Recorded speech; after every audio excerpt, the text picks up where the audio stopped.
Hello and welcome to the Hindu Education webinar that we conduct every Saturday, 5 p.m. to 6.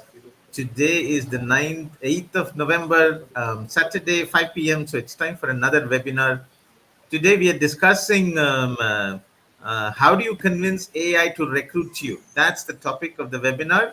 We're looking at HR tech, how tech and AI is being deployed extensively in recruitment, and what that means for people who are applying for jobs, because you're likely to encounter a bot, you're likely to encounter an AI video tool, how much it does, what it does, how do you, so far we have learned how to impress our recruiters. Now we need to know how to impress the AI tool. Not so much. We have some experts to tell us exactly how much AI is being used. People who have done this, who've studied this, who have recruited using these tools too. They are here and they will tell us what is happening in HR tech, especially in recruitment, and what you should know about it and how to handle the AI that is being used to, at least in the first level of filtering that happens in recruitment. So we have a panel. We have Professor O.R.S. Rao. He's Chancellor of ICFAI University, Sikkim. So he is in a position, he has to tell his students, his graduating students, he handles placements. And they're likely to encounter AI when they're recruiting, when they're applying for jobs. So what is he telling students? So he'll give that perspective, and he'll also advise, as someone who's made a career in technology as well. He will also give his perspectives on how to handle AI based recruitment. We have Vishal Sood, is founder and CEO of PLACECOM. He's a professional, he's an AI professional who does the back end and who knows it inside out, who knows what the AI is doing, what it will do to evaluate you, and you can get some useful tips from him. And we have Hitesh Gossain. He's been a business leader, so he has used AI to recruit people. So he's on the other side. He's using AI to recruit. So what reports he gets from AI, what he tells AI, and how he interprets them, and how that influences his hiring decisions. So we have this very interesting panel. It's fairly multi-dimensional. They will, I hope, cover all the bases. So we'll get going. I ask Professor Rao to tell us exactly, sort of lay out the whole scenario where all tech/AI is being used in recruitment, and what does it mean for students. Go ahead, sir. No, very good afternoon to all of you. It's a very interesting topic for the current weekend, and also very useful for all of us, that are planning to be in the job market or already into the job market. As far as myself, like for over 20 years, I was in the IT industry, and that was the time I was recruiting a lot of students as a bulk recruitment. And over the years, I was also recruiting very senior people, because as I rose to the position of executive vice president and also CEO in some of the companies. And the second part of my career, I have been with the education. And right now, I'm the Vice Chancellor for the ICFAI University, Sikkim. Prior to that, I was the Vice Chancellor for ICFAI University, Jharkhand. This is where, we are grooming our students, to get into sort of a good jobs. Some of you, I think, freshers from the youngsters may be into that. So if you look at the recruitment by the various organizations, it happens into the three channels.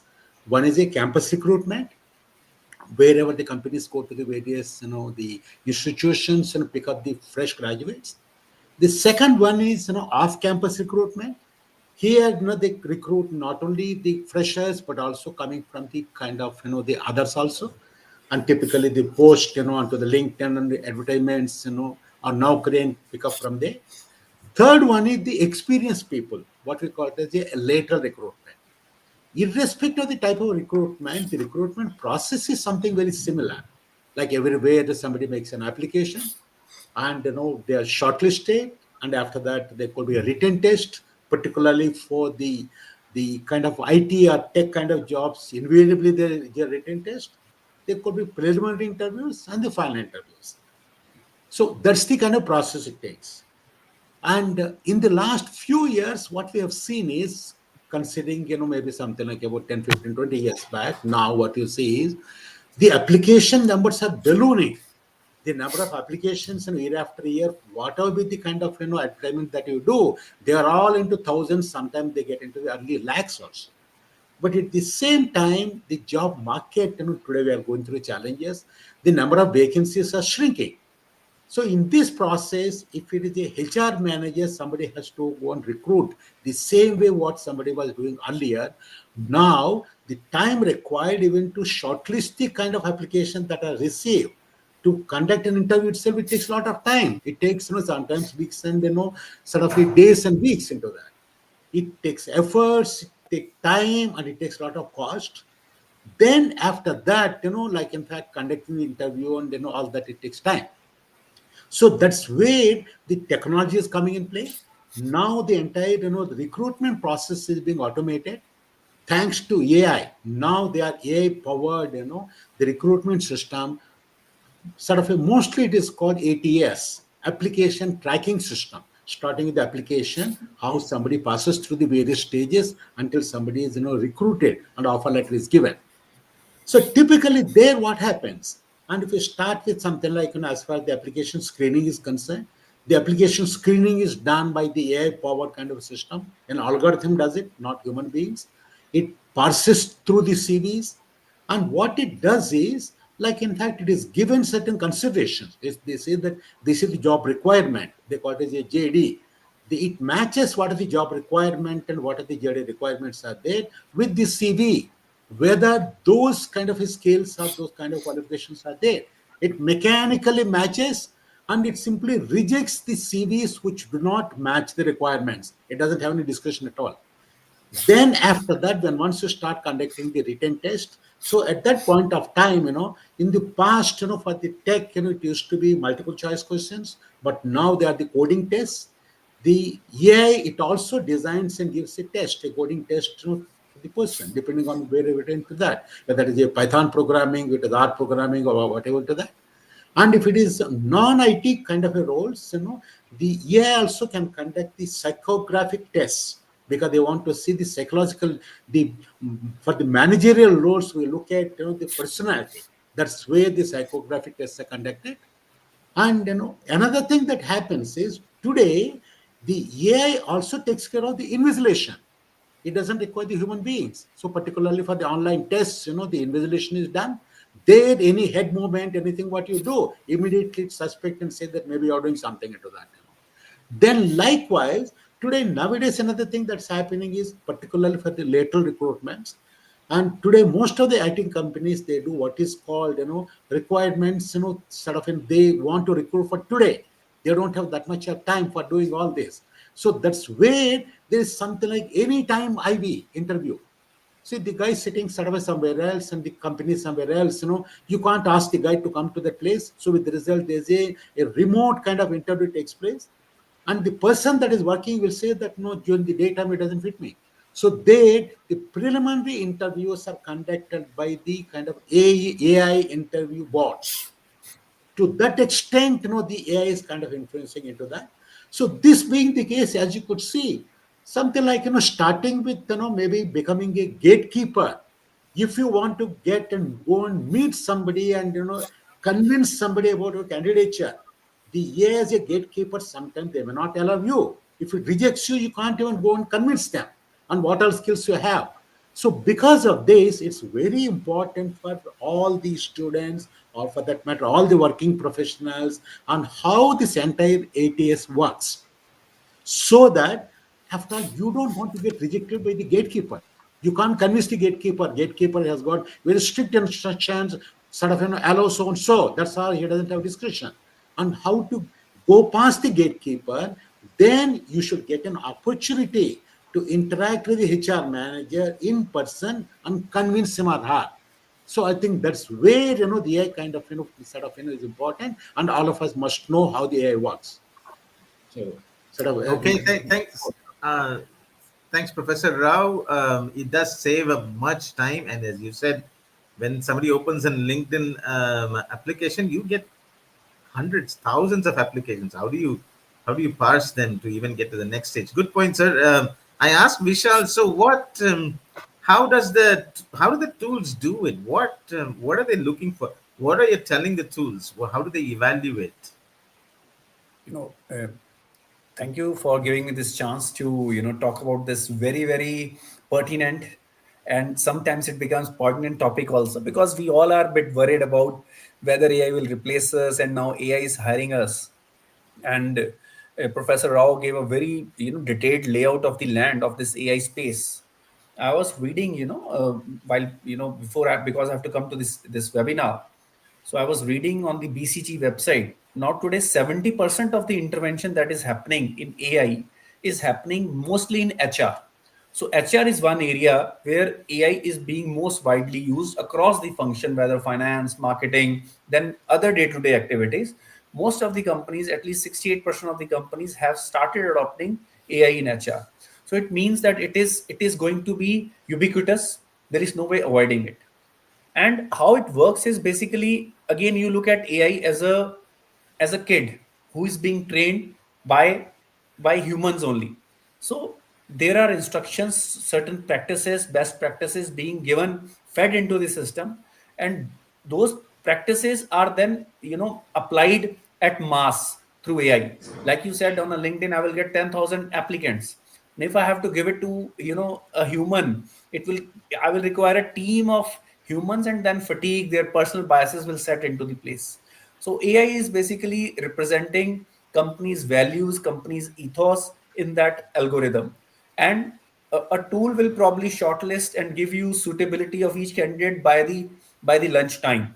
So that is the power of AI. So ultimately, every company, to save time, to bring in accuracy, is going to use AI, unless of course we can discuss it later, if AI itself is hallucinating or some biases are built into it.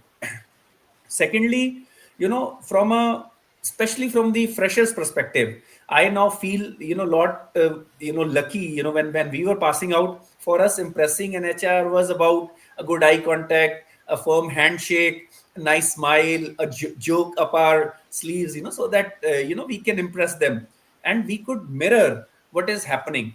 And I think today, you are basically sitting against a hardcore logic, but fortunately, that logic is being trained by a human behind the scenes. So basically, if you start practicing, if you start understanding that what that AI tool or what that algorithm or that machine is looking from you, then you can basically leverage it to your strength. It can become a strength. So today, especially fresh graduates are facing the biggest brunt of this adoption of AI in every area. Efficiencies has reduced the number of opportunities, but at the same time, through AI only you will find the next job. So you have to practice. So today, educational institutes, especially as sir was vice chancellor for ICFAI University, we need to train our student not just in human interaction but also in machine interaction. Learning machine behavior, adapting to it, is going to be a kind of hygiene skill required to be successful in life. So that is how we have to look at it, from the perspective that how we are going to convince it. How you convince anyone? You convince what are their needs. If I have to convince you for something, I have to understand what is in it for you. So similarly, if I have to convince a machine, I have to understand what they are looking for. And if I can project those needs in my answers, in my capabilities, and again, they are today, coincidentally, I don't know whether to use fortunate or unfortunate for this. AI is not just a gatekeeper now. AI is taking part of so many stages of hiring, starting from your technical hiring, starting at senior level, at multiple stages. And as I was sharing, that we are already working on tools which observe the recruiter, and in fact, or the best practices, and people who are very experienced, and they're learning from them. So ultimately, you will see AI is not just an entry level interview process. It is there. In the next 5 years, it might stay the same, but we might see over a period of time that AI might hire from A to Z. AI might be issuing you your offer letter. So only only option you have right now is start understanding it well, start practicing for it, start giving these AI tool interviews, use the tools that are available, and leverage them to your advantage. Not everyone is going to do it. People who are aware, if you are part of this webinar, you are already one of those few people who are concerned about it and who want to do something about it. So there is a self selection. So take initiative, understand how AI recruitment tools work. And again, on the superficial level, it might look like that they all work in the same way. No, every AI is trained by a human, by a company, based on their own needs and values. So the kind of sectors you want to go in, the kind of companies you want to go in, understand how their ATS work. You can practice for that. There are ways of going about it. I think if you start seeing it as an ally, as a confidant, as a companion, I think then you can leverage it. But ultimately, I have to say, it is your own humanness that is what is required. That is why company is still recruiting you. So don't lose that. Don't lose your authenticity. But still, uh, practicing for a video interview is definitely different. We'll talk more interesting points. I asked Hitesh to tell us, as a recruiter, what do you expect from, or what do you tell these AI tools, or what do you expect from them? Thank you, Kalyan, for giving me this opportunity and making me a part of this panel. A big hi to all of you. And I think we are all very fortunate to be living in this day and age where there's almost a seismic shift happening on how hiring decisions are getting taken. And as a person on the other side of table, uh, I'm extremely happy and excited, and I sort of think that if this happened earlier, this had this has almost democratized the entire process. And I'll take this in two parts. Why is it fantastic to be a fresher today? And what is the possible challenge that someone like you will face? The possible challenge is very simple. AI is no longer optional. You cannot think that, hey, I can skip it and probably I can get away with that. That's not possible. Which means, as Vishal was saying, that the fact that you are on this webinar means that you are already thinking on those lines. Now, the interesting part is, as a recruiter or as a hiring person, our challenge is very simple. I am looking for a certain set of capabilities and a certain set of deliverables, which I communicate to my HR, who in turn communicates this to you by a means of a job description. Now, there's a massive amount of subjectivity that should happen, which means when I say I want a sharp and someone who can act on the toes, that representation to five HR people, if I'm hiring 500 people, will be very different. And your being selected is a matter of who end up interviewing you rather than how capable were you for that role. And which means it is 100% democratized. If you are a great fit, you will be identified. There is no exhaustion, there is no decision fatigue. It's a very simple process. Selection of your doesn't depend on, am I actually having a coffee and I'm highly vigilant, or am I exhausted after 45 interviews? Which means that if you have done well in your preparation, you have to qualify, which was always a challenge earlier. I happened to get a chance to work in some pretty large companies, and I have always felt that I just happened to be on the right side of conversations at the times I got selected. If some question came to me which I couldn't answer, it sort of changed the entire flow of the conversation. Now, cut to AI, there is no decision fatigue. I don't answer a question, and the organization asks me the second question, and I'm validated against equally among probably 2,000 people, and my indexing is accurate and it's functional. And I like what Vishal said about AI as a kid, because kids have no assumptions. They don't start by saying this is good, this is bad. They say, tell me, how do I evaluate this? And the idea of impressing a human being converted to a high quality logic has happened, which means that when you go between an interview, the questions that are asked to you, your individual response will affect your grading. There is no longer a factor of human intervention. For who it is wrong is for people who were counting on their thinking capabilities quickly, for people who are impressing people by their body language, who look better, the human bias towards how you speak, what is your command on English, uh, all that has gone. On a skill based interview, you are evaluated on skills, which means you may be stammering, but if you're answering me right, I want you. And as a recruiter, I can be sitting in my hotel, my HR team is hiring, and my HR AI bots are hiring, and I can actually say that kindly sort them by their ability to respond to a certain code base, and I can actually find them extremely democratized. So for people in this group who are preparing well, preparing hard, and are ready to answer questions, it's phenomenal news for you. Now you're no longer supposed to be worried about, can I actually get the right person to interview me? Because the person will be same for all. For people who were having the gift of the gab, who were having the smartest of ones, who basically were on the stage, etc. For them, suddenly the importance of actually studying the concepts become all the more important. So it's phenomenal for people. The challenge is that you're being able to, how you do it is less important. What you do is all the more important. And hence, I think this is fantastic for anyone who's preparing well. And AI is definitely not optional. That's where I think I'll stop the intro, and I think we'll go further on It's sort of this. Hitesh is saying it levels the playing field and it gives everybody a fair chance, irrespective of when you were interviewed, irrespective of whether the interviewer was tired or he came from your own region, your own mohalla, gaon. Therefore, he had a certain affinity. So none of Correct. that works. It's very democratic, it's objective, and it's very fair.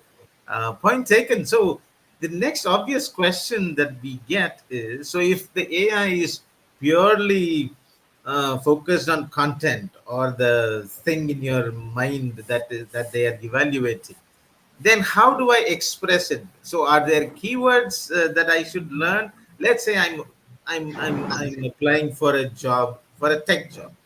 How do I, what in the video interview especially, what do I tell the interviewer that may be potentially or possibly different from a human that you would be telling? Is there a difference? Okay, can I answer that, Kalyan? Go ahead, sir. All of you. Yeah. So, in fact, you asked a query with regard to on how the AI does the parsing and scanning of the CVs. What we have seen is, like ultimately the screening of the candidates is done for a job. As Harish mentioned, like there's a job description which is given by the company where it clearly spells out what is the role, what are the kind of a qualification, and what are the experience, and what are the kind of a skills somebody should have. That is the starting point. The AI, what it does is it takes care of, it takes into account, those parameters and matches with whatever is given by the candidate. Essentially, one by one, it will take and say the qualification. If it says BTech, BCA, whatever, to that, is it one of them? Or if it is going to be something like, with regard to the experience, if it says minimum experience, is the experience there or not? Or if you are talking of the skills, supposing you take a sort of a role like a data analyst. But the data analyst, supposing the company says that they should have some skills, something like a Tableau they should have, or something like some other, and Python they should have. What it looks for is in the CV. Do they see either Tableau or maybe something like any other tool that is specified, and a Python or the figuring in there? And if it is not figuring in there, so then it says this candidate is not matching my requirements. And very kind of very mechanically, it doesn't have any heart at all. It doesn't apply any discretion. It will say that they are not matching at all into that. So that's where, like when a candidate is kind of presenting it, number one, like typically whenever it is a AI-based screening, they give a format. You have to give the kind of a details as per the format. There you can't be creative. You can't say that, I will write in a poetic language. There you got to answer the point and say that this is the qualification, this is the experience, these are the skills, these are all the things what I know. So that, they, like, though you have got skills, you don't want to be left out just because it is looking for those keywords. In fact, this kind of matching, this is called a semantic matching, a semantic search, what it is called. That means that what it does, it is a context-based search. Supposing something like somebody is very good in the bug fixing, and whereas the job somebody is applying a digital marketing. In the digital marketing, somebody says, "Sir, I'm very good in the bug fixing." It is not relevant at all, because for a digital marketing job, the bug fixing is not important, whereas for a programmer it is. I think that is as far as the kind of a scanning is concerned. The second thing is what it looks for as for the written test. Now, as far the written test is concerned, it looks for the accuracy, it looks for the speed, it looks for your way of thinking. Today, what is called there is an adaptive testing, whereby what happens is it gives a question, and depending on the way that you answer, it keeps on increasing the difficulty. Then the AI knows, like, in fact, what is your level of thinking? Are you very good in concepts? Are you very good in applications? And do you take more time and sort of give the right answer? Or are you in a hurry to give a wrong answer? This is the behavioral pattern test as far as the testing is concerned. Coming back to as far as the video-based interviews are concerned, when the interview is done by the AI interview chatbot, a bot, there what it does is it asks the same questions to all the people. Sort of sometimes it may ask, sort of, introduce yourself, or sort of, tell me what are the skills that you have. And depending on what you are answering, again, it will match with whatever the requirement and say whether it is fulfilling or not. Or sometimes in a technology, it may go into some more detailing and say that something like, you are doing the flow charting, what are the steps? Then what it will do is, it will match, with your keywords, what all you mentioned in that. In a programming, it may ask some question.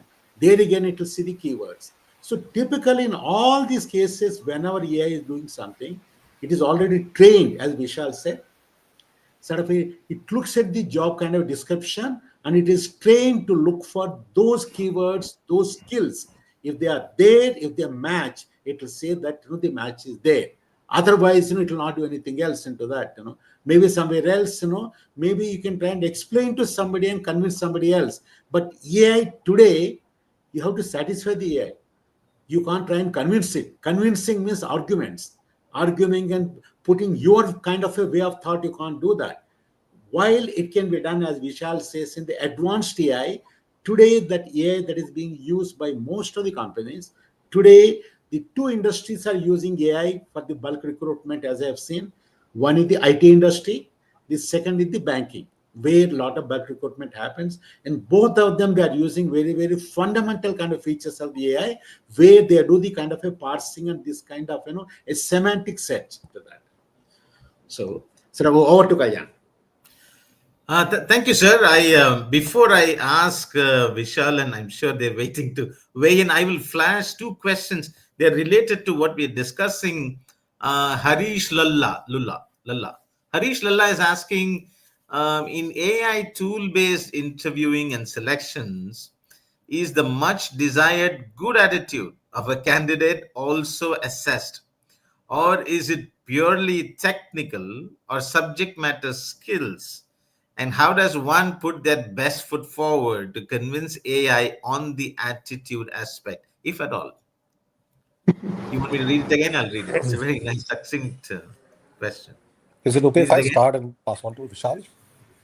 Yeah, yeah. Either of me. Yeah, so I think it's an amazing question, and I think Professor Rao and Vishal has actually answered it in their own way, and I'll tell you how. Like any system, AI started as a filtering mechanism. Think of AI like a macro on Excel. Like when you run a macro and Excel sheet start mapping, and you are like amazed. Suddenly, the sheer magnanimity of it changed. The beauty of this is that while Professor Rao said that it's pretty primitive right now, it could have happened, and it can actually happen, that what I am talking to you right now is actually an AI avatar of me who's representing my thought process and responding based on and actually asking your permission before Vishal speaks, understanding the tonality and saying things that make sense for the audience. Humanizing AI, which is, I think, Vishal organization has done a phenomenal job in this, is is no longer about filtering and all. It's about me. When I say democratize, I'm not meaning democratize at an answer level. My questions to you will change based on what you answer me. My tonality will change. If you're excited about something, I would gauge that you are actually pretty good at that. And I will put those remarks at my end.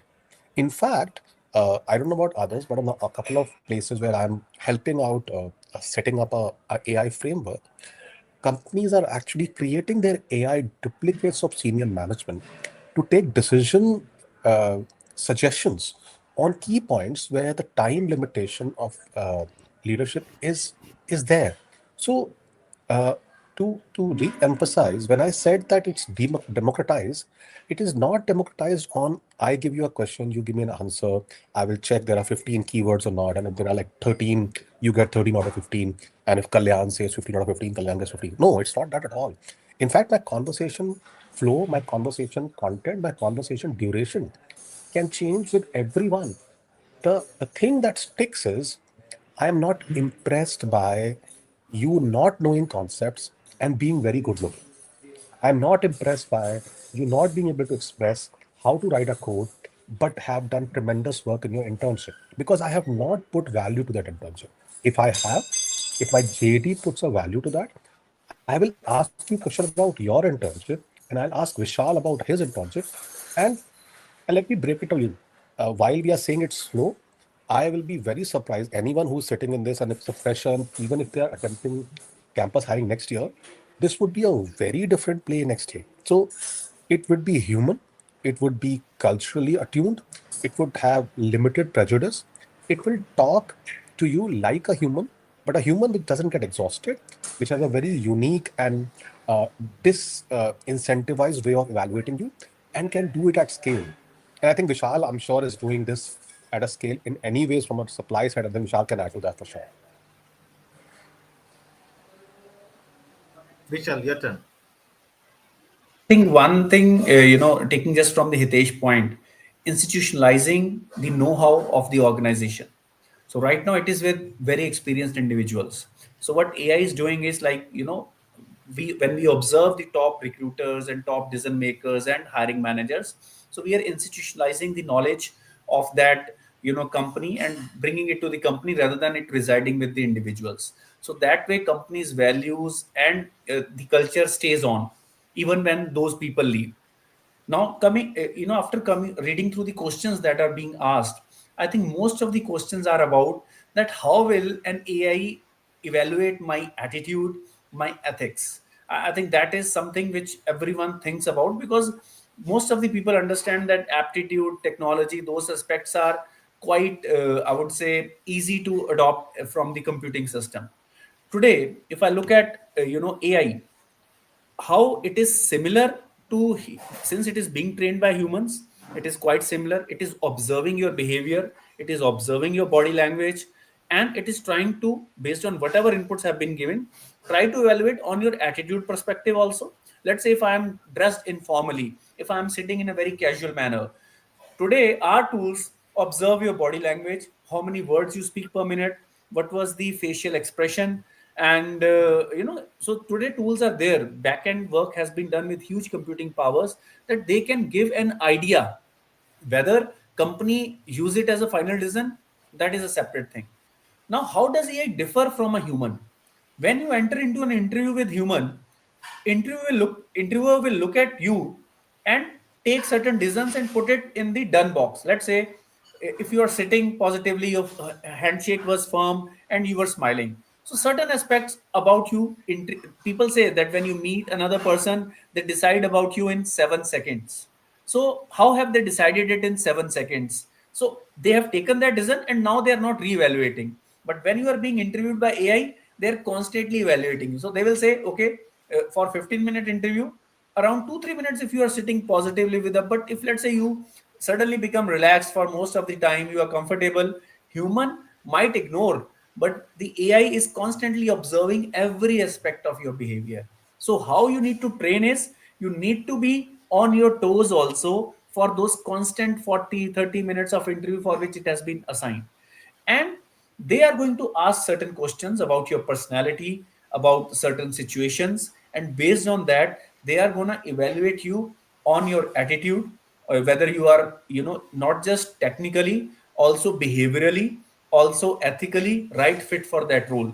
So today AI engine tools can do that, but still most of the companies, they then go on, they bring in their senior recruiters and they take a final call on whether what AI is saying is accurate or not. But results are quite promising from the perspective that they are quite accurate.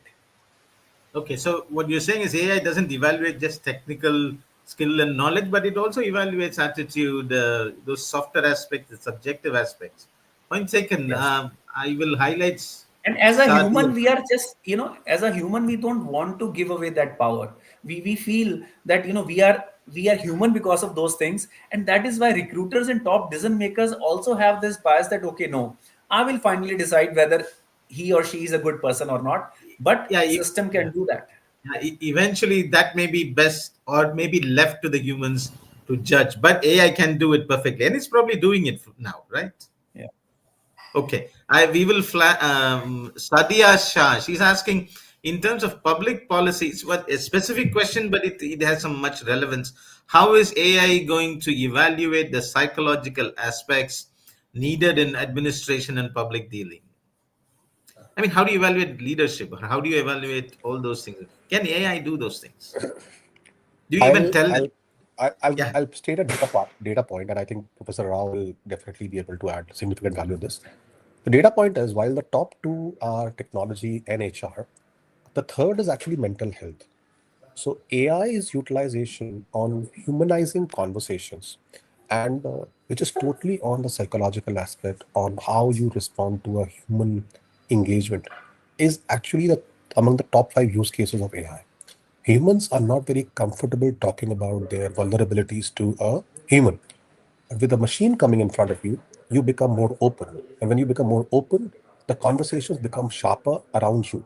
Now, if you transpose that to an interview for public policy and governance, the idea is that while we think that there is no technology around it, there's no framework around it, but there is.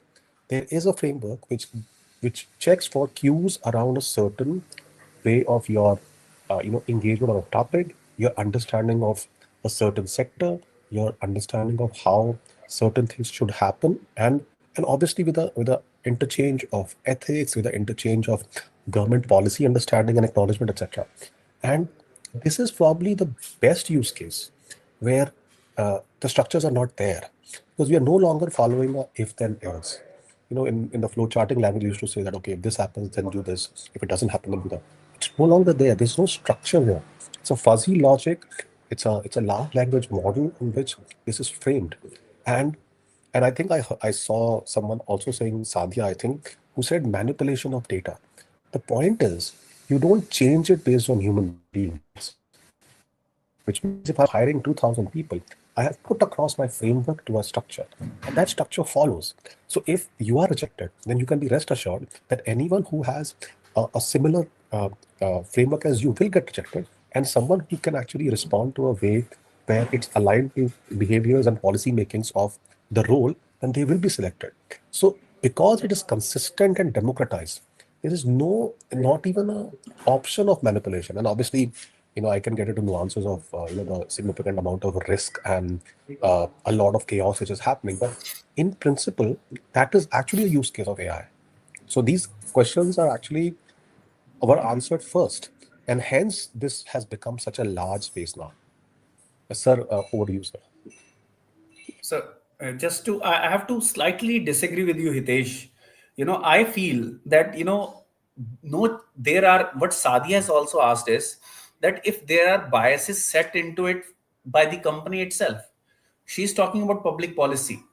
And today, it is a very widely debated topic, that inherent biases, because most of the applications are being built on some large language models provided by very few companies. So they already, there are evidence of some cultural biases. There are evidence of some regional and national biases. So if those biases are being trained into the system, the outcomes will be colored by those biases.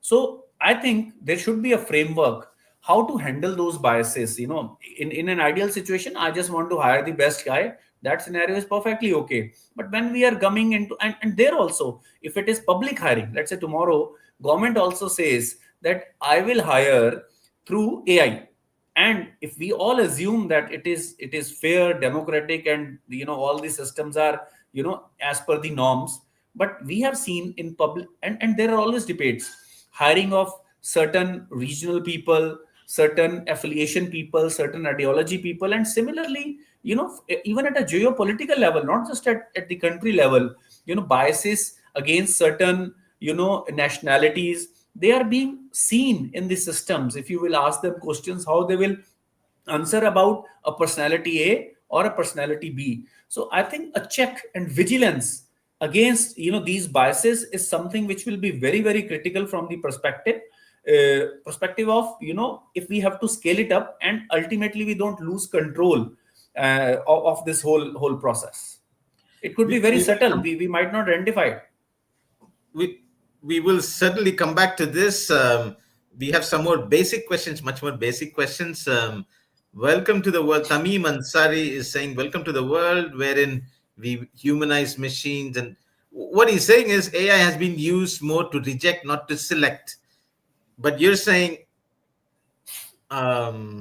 it can select too. It can go end to end, but it's not being done now. It's more a filtration tool rather than a selection. Is that how? Is that the state of the art in recruitment, or is AI doing much more?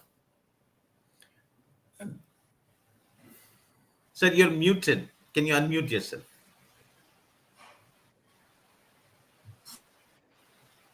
Is it okay now? Yeah. Yes, yes, we can hear you. Yeah. Yeah. So here, good or bad, we have got two technology leaders that are there, coming from, the industry itself, whereas I'm coming from, from as a end user. See, while in terms of technology, we can do anything. Technology doesn't put any constraint at all. Whenever we are taking a decision with regard to human beings, whether it is with regard to the attitude, whether it is the ethics, first of all, we should know, we should be able to define what is attitude, we should be able to define what is ethics, we should know on how to measure it ourselves. Maybe one of the kind of senior HR managers, for a moment, you think that, you got a trainee, you got a new trainee that has joined you. You're supposed to train the person on how to evaluate a person with regard to ethics. Can you sort of train him, 1 day, 2 days, or 1 month? It's not possible, because that's where the experience of the HR manager for so many years comes, because he has seen not 1, 2, 3. He has seen hundreds and thousands of people. Then in his mind has come to a generalization as to, yes, this is how to assess. The same way, as far as the AI is concerned, maybe somebody must be able to clearly define what you mean. You must know on how to measure and train it. Today, like the AI, kind of most of the training for AI is happening in the kind of Western market, because it requires a lot of data and a lot of experiences. So today, that's the catch. While you can do all of them, maybe still it is called artificial intelligence. It's a borrowed intelligence from the human being. And it is a human being, as somebody said, we are institutionalized knowledge, and we are trying to pass on that knowledge. So what all knowledge I have got, how much I can train them, it depends on that. If I don't train them properly, you get wrong results.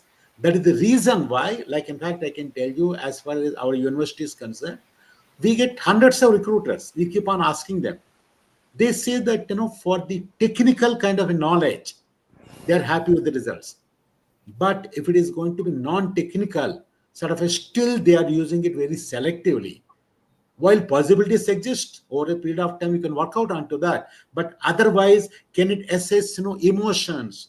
Emotional intelligence, can it assess or not? Can it assess, ethics? Can it assess the psychology? Theoretically, yes. Practically, if you got to do it, you must be able to train it and validate it, because we can't take it, as such, and whatever results it gives. I think that's very the catch in my view. Vishal, let me ask you a question. So, um, like how there is something called search engine optimization. So since the algorithm, the Google algorithm is evaluating you, so you're trying to have a cheat sheet and trying to impress it. You talked about impressing humans. Now you need to impress AI. So are there like keywords, or should we speak a lot of those keywords in those video interviews, or is there a strategy to sort of impress the AI just as we impress the Google algorithm with SEO? Absolutely, and I think again, this is where similarities are still there. If I have to impress a human, there is a certain checklist for that also. How you behave, what kind of words you use, how you articulate your thoughts, how you express yourself. So similarly, here, since AI, as I said, that humans are still the smartest algorithm on the planet. That is why we are at the top. So impressing us is slightly has lot many nuances. AI more than search engine optimization, but less than still humans. If you put in certain number of keywords, certain jargon, and you can learn it from those AI models only, that what kind of keywords, terms, jargon, those companies or roles will look into if I have to apply for that kind of role. So when they give you that list of keywords, and there is a cheat sheet to everything. I mean, it is slightly easier right now with AI, but it will keep on getting harder as they will train better, as it is harder with humans. But still, there is always, there are certain words, certain behavior, certain aspects of your life that are seen as that you are the right fit for something. So if you start understanding that, unpacking that for yourself, and put it in your in your day-to-day words, in how you answer anything, how you talk to someone, and then you can have an edge over others. Okay, so go and ask ChatGPT, how am I going to impress a Google job? Okay. No, just There to is. add to that, no, just to add to that, Kalyan. See, today in the kind of the skill world, more than knowledge, sort of the people are looking for skills. So that's where, apart from kind of putting the keywords, they expect something like a demonstration of the skills. So that's where today it's important for the students to build kind of something called a portfolio.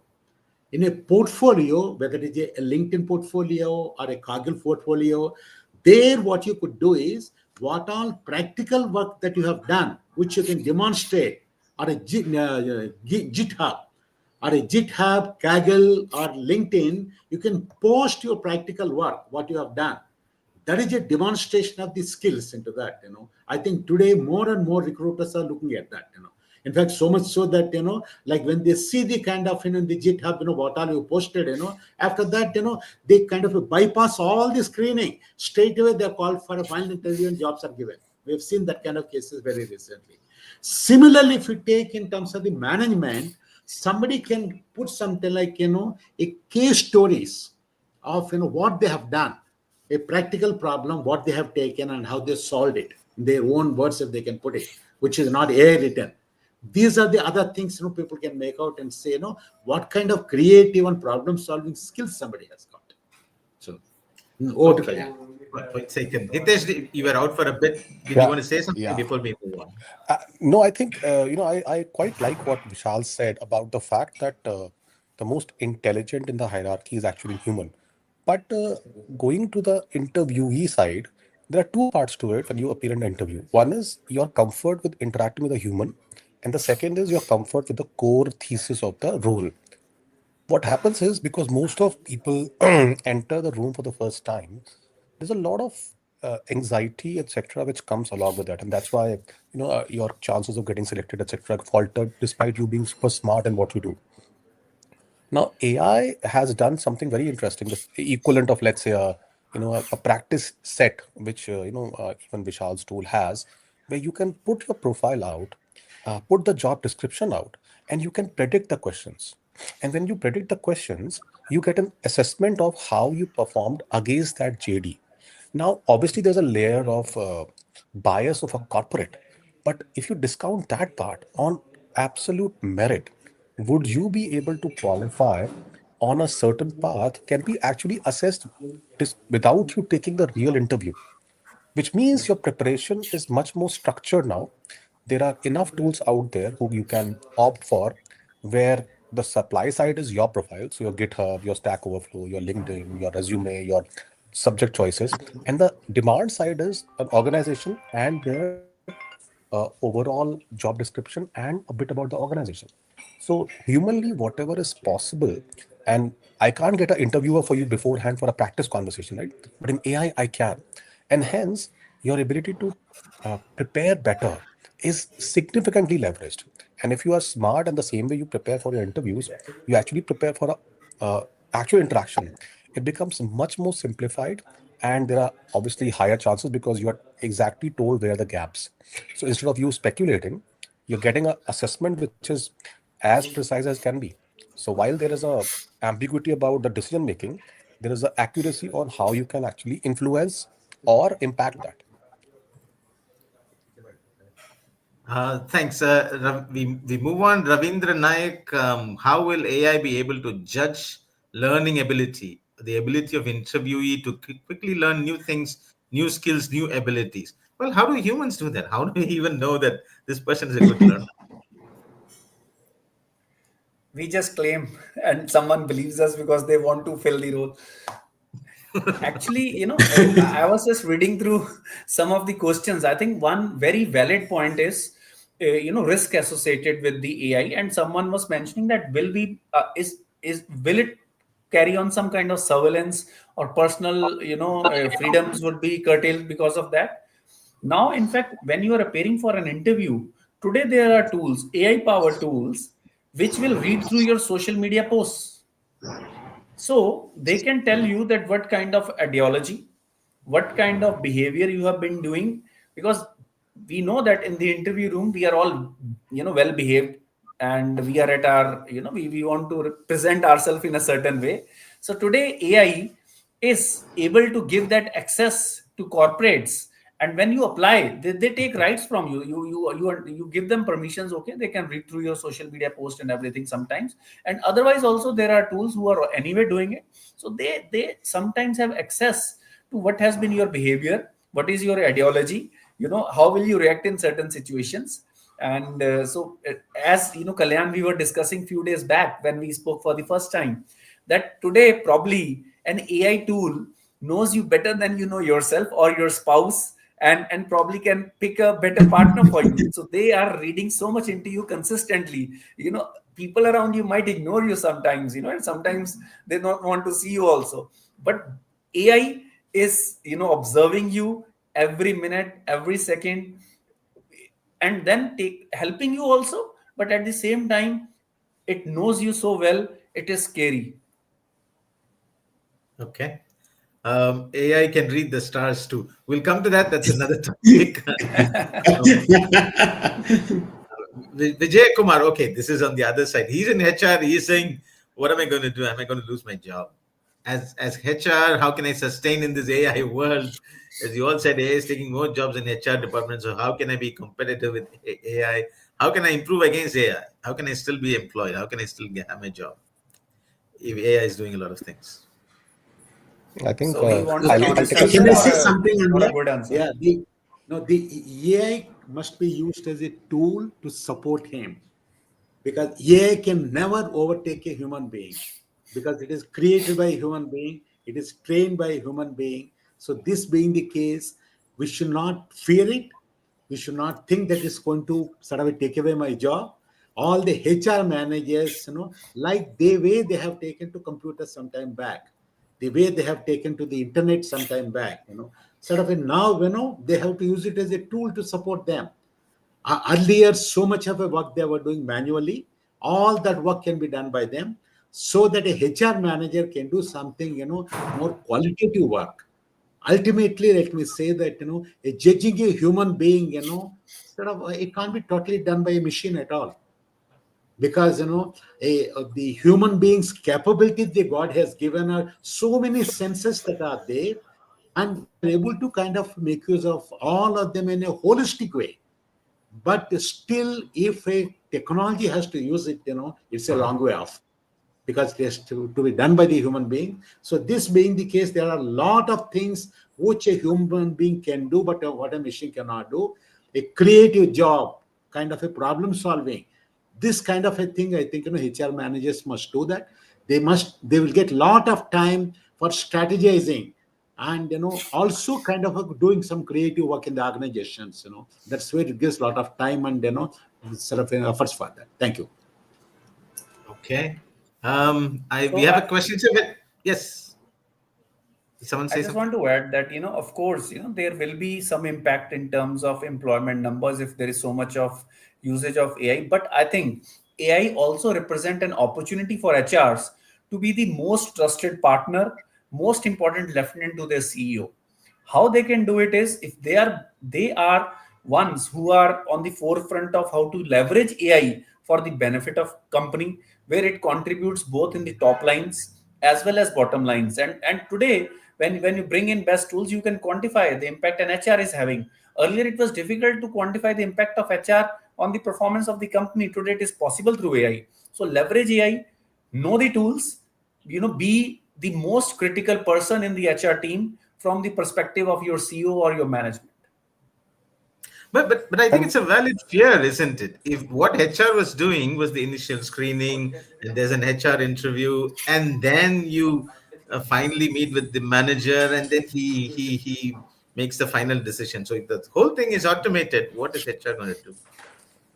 so what will happen is that there are two parts to it, right? First part is who does the documentation and the administrative work, and the second part is who decides. And as Professor Rao and Vishal said, the second part will take, you ask any HR person that what's your dream? And they say, I wish I get away with all this administrative task so that I do what I'm supposed to do. And that dream is getting fulfilled. But that means two things. One is there are a lot of people who are doing administrative work only. Is their role getting impacted? Definitely. There are people who are the analytics and the decision making out of that was missing earlier because of time availability. Now the HR candidates, senior leaders, etc., whoever accepts that and acclimatizes them to actually take decisions rather than be a part of process and leave the repetitive data-driven mining to a tool like AI will be phenomenal. But it means two things. One is if an organization has 100 people in HR, they'll probably have lesser.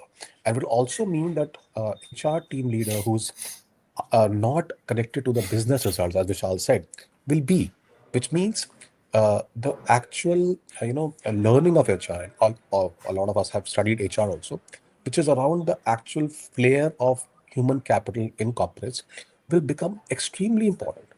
And the same way with tools, if you notice about 15 years back, when marketing automation tools came in, the CMO's role became all the more important because it was no longer about deciding what creative and what email structure, but it was more around what to do with that.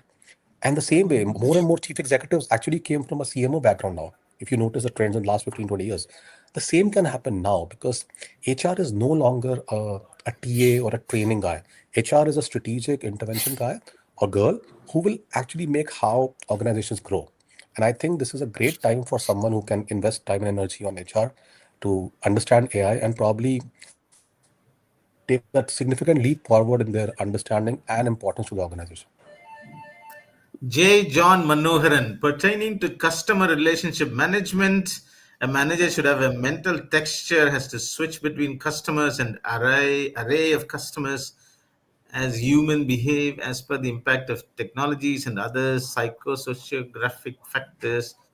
So whether AI can recognize that a candidate of the basic caliber to fit for the post of CRM.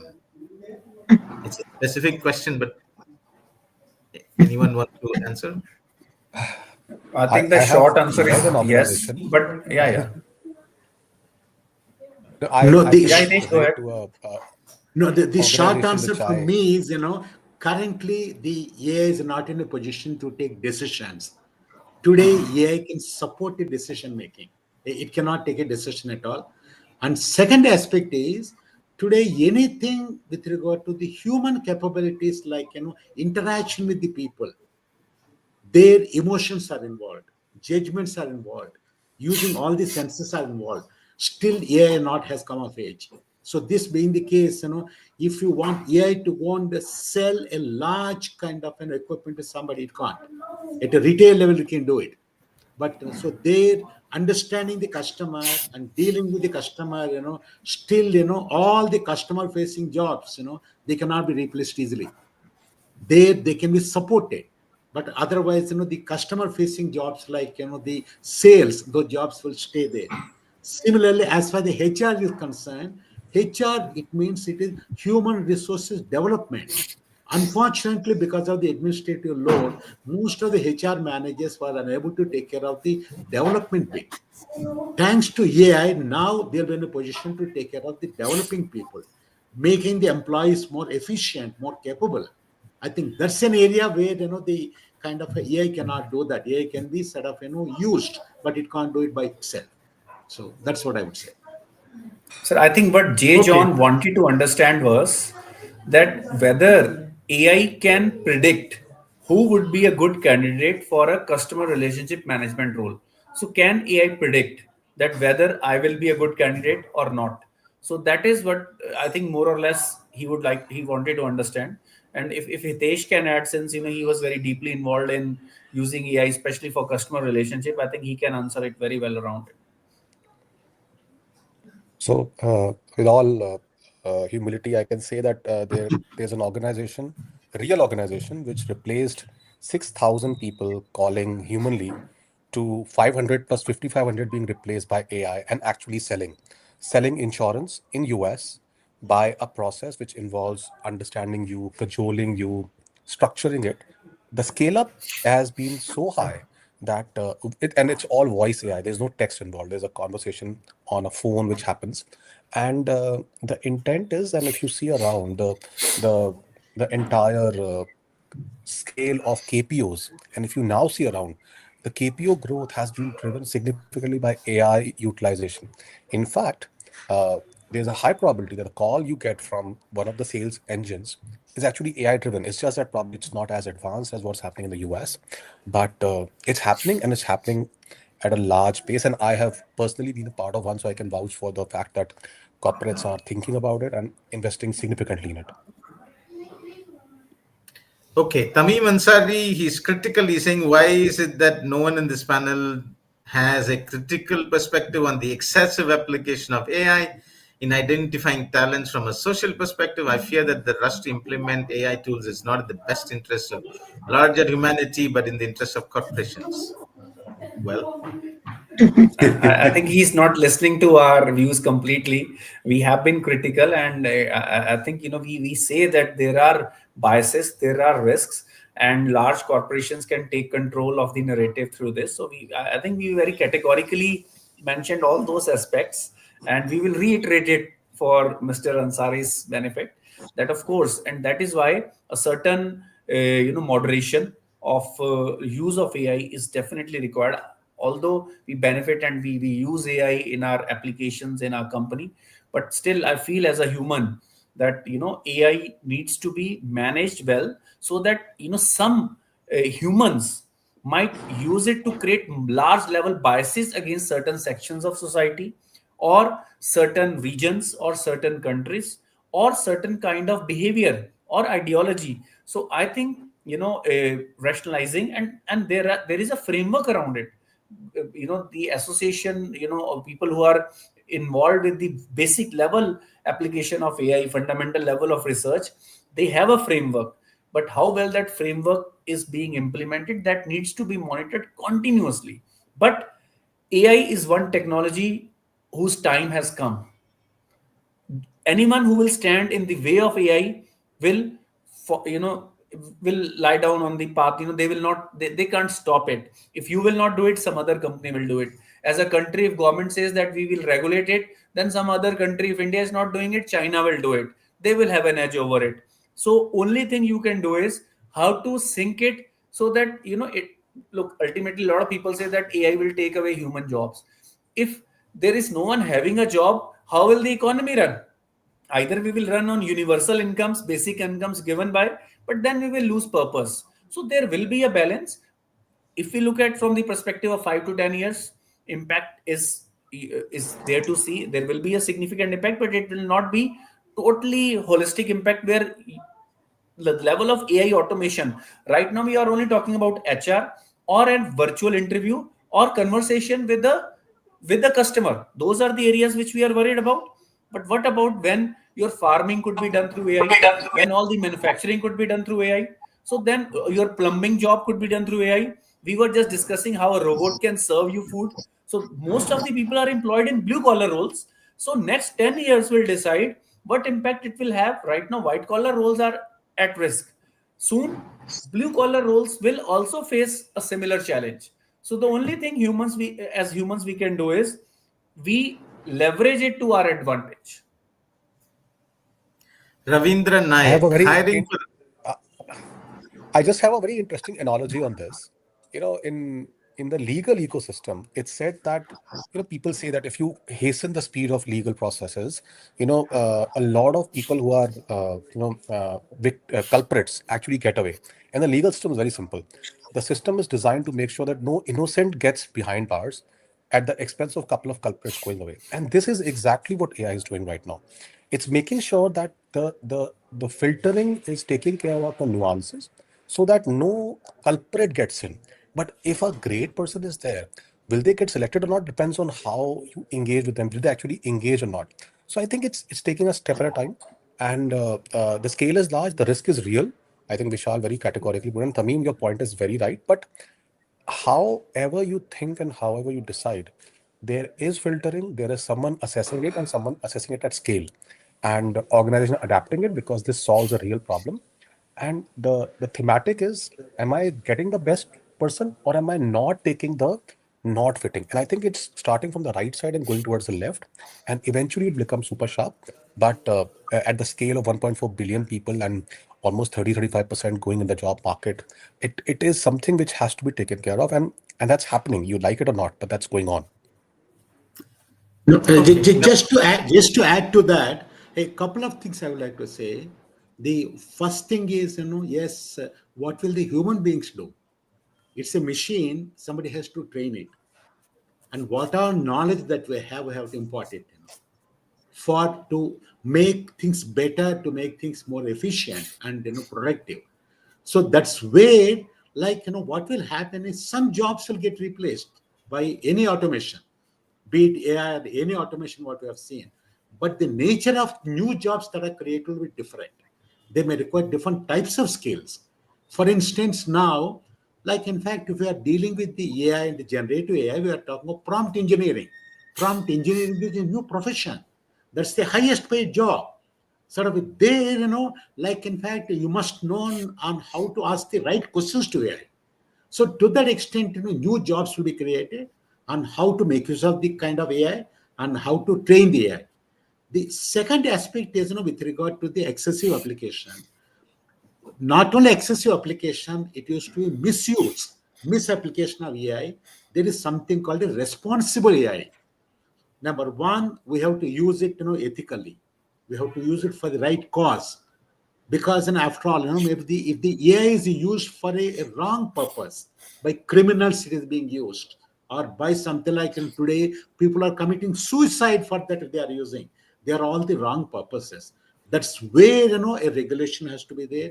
It could be in a regulation that can sort of a facilitative regulation for the right use. So for the ethical and responsible use of AI, if you ask me, that is the need of the hour. And that's where, various countries have moved forward. European Union, they have got a regulation with regard to the responsible AI. US, they brought somewhere because US is, a little bit more liberal. So maybe India, we're also trying to sort of get into that. So maybe a responsible AI is the need of the hour, if you ask me. we have two more questions and then we'll wrap up. Ravindra Nayak, hiring for research and innovative thinking, needs the candidate to be judged for his ability to think, to analyze a given situation, to learn from the situations. Can AI create such dynamic situations and evaluate candidates? Or is that left to the final boss who makes the final tick? Okay, I select him. Or can AI do this? Is it dynamic? How dynamic is it?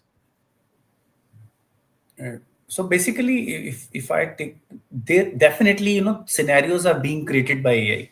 So let's say if I train an engine, AI engine, I mean, that, I want to create situations, so that I can judge someone on the aspects of creativity or innovation, then I can definitely do it and I can evaluate the answers. As I mentioned earlier, final take still is with humans. It probably, some studies need to be done at a larger level, whether humans are more accurate in predicting even such complex skills, so called human skills like creativity and innovation, or machines are better at it.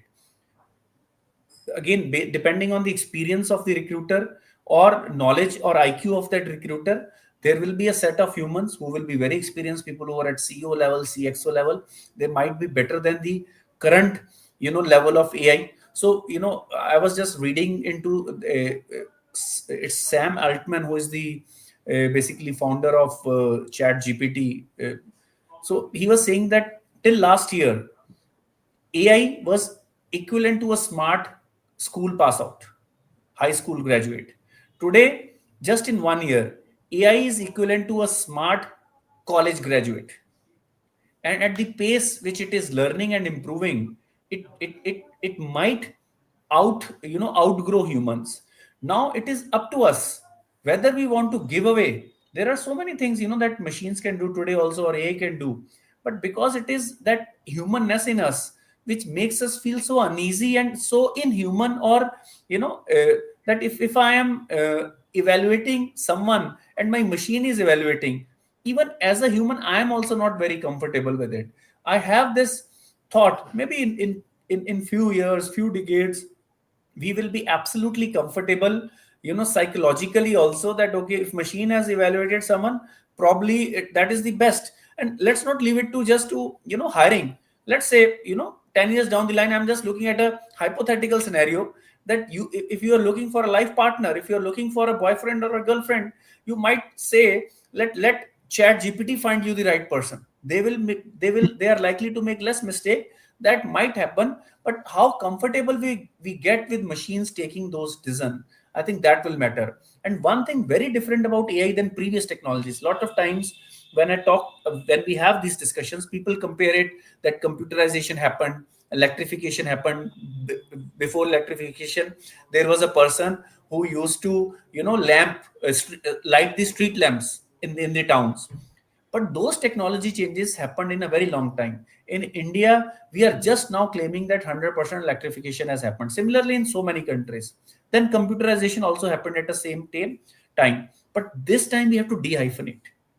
This time, really, there is a technology which is replacing human mind, human intuitiveness. So don't think of it as just a bulk of computation. So this time it is actually replacing. Like people give me example that earlier there were horse, we used to have horse carts and we used to take ride on that. And then basically what happened, cars came and people became drivers. Now, what AI is doing, here we are the horses. So AI is the intellectual horsepower that the our world is getting, our this new world is seeing, and it is multiplying our energies. So is the economy big enough that if today, suddenly my powers because of I can finish my reports in 5 minutes. I can, if I am into journalism, I can write articles in half an hour, which used to take 4 days. I can create a code in 5 minutes, which used to take a lot of hours earlier. So is economy big enough to accommodate everyone else in other roles? I think this change is happening very fast. This time we will see there will be a lot of prosperity, but it will not be a job-filled prosperity. There will be unemployment also, but there will be prosperity also because of the use of AI. Okay, there is an important, there's a question that will sort of wrap up this conversation. It's useful.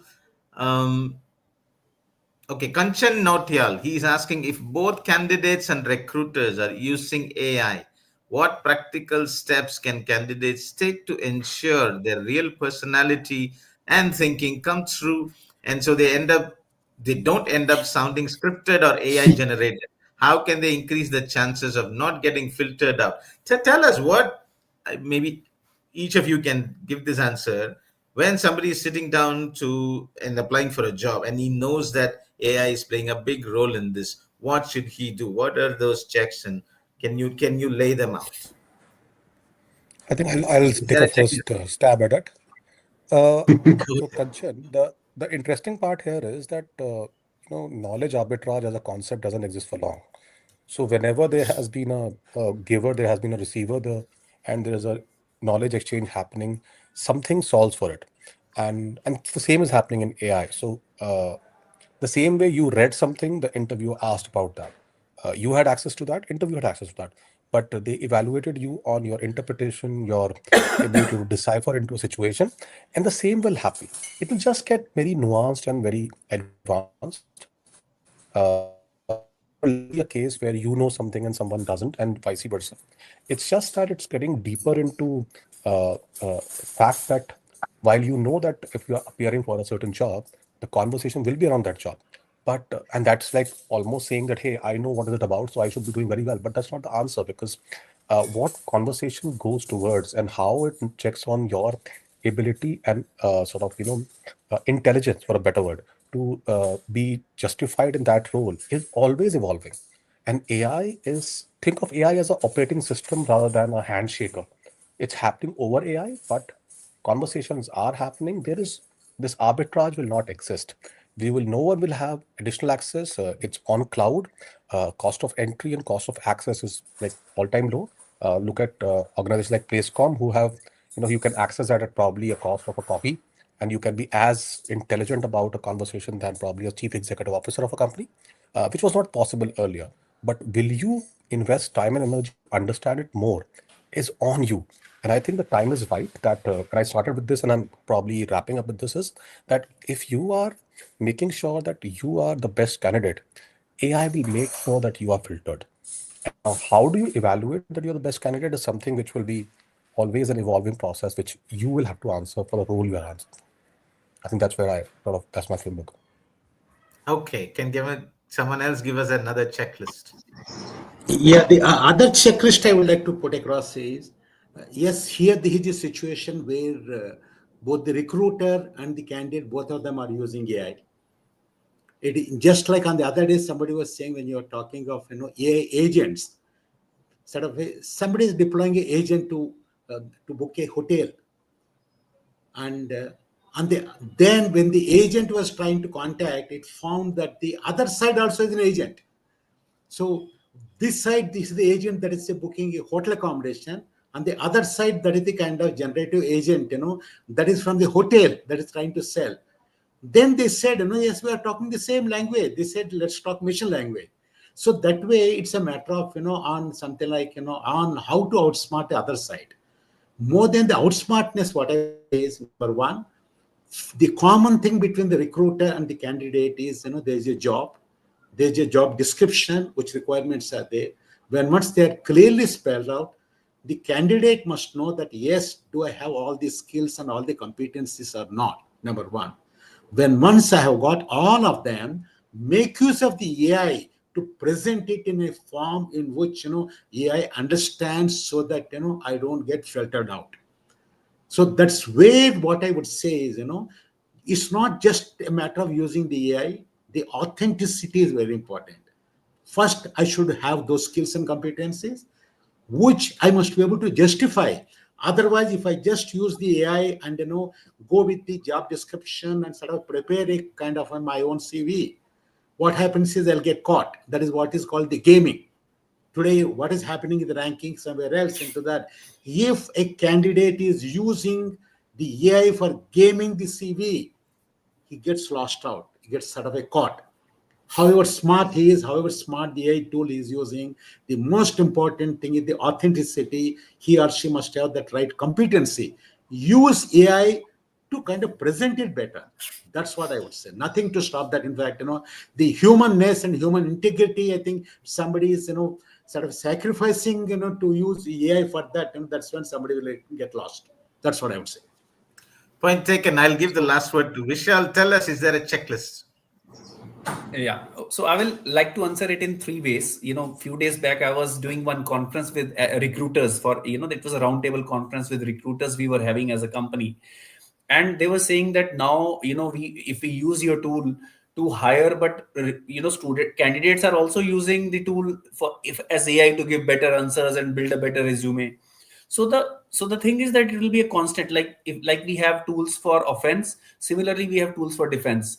You develop a hypersonic missile, and suddenly some new age defense system is also developed to counter that. So you always have to be on the toes, because people will always, because it is a matter of career, will try to leverage all these systems. Now, coming to Kanchan's question, there are two parts to any selection process. One is, I would say, recruitment process. One is the rejection part of it, and second is the selection part of it. So I think Professor Rao has answered it very well. When it comes to rejection, when you are filtered out, so it is the rejection side of it. You have to understand the rules of the game. What are the keywords? What is being asked for? Is your system ATS ready? So you have to understand the rules of the game. Then comes the selection part. There your humanity comes into the picture. There you be as authentic as possible. Systems are trained like that. Even if AI is interviewing you, your best chances are when you are authentic. And third, I would like to, end it in a slightly, you know, with a certain, sense of humor, that if you have the personality which needs to be shown, then show it, which you think work. Otherwise, you have to fake it. So it depends on what kind of personality. By personality, I mean your capabilities, your, behavioral aspects, your, ethical aspects. If they are something to be proud about, then show it. Otherwise, fake it till you make it. Thanks, everybody. It was a very good discussion. It was quite interesting. I hope it was useful to all those who clued in and who will be watching the video later on social media. So the AI world is here. AI is playing a big part in recruiting you right now. Many companies are using them. You should use AI to sort of see, gauge how you're going to do this process, but then be human, be authentic, be careful, because AI knows that you have used AI. So that's not a very good idea. You can use AI to support, but be human, be authentic. I hope that's the takeaway from here. We'll see you next week, next Saturday, for another webinar on a related topic or another topic, fresh topic in education. Thanks, everybody.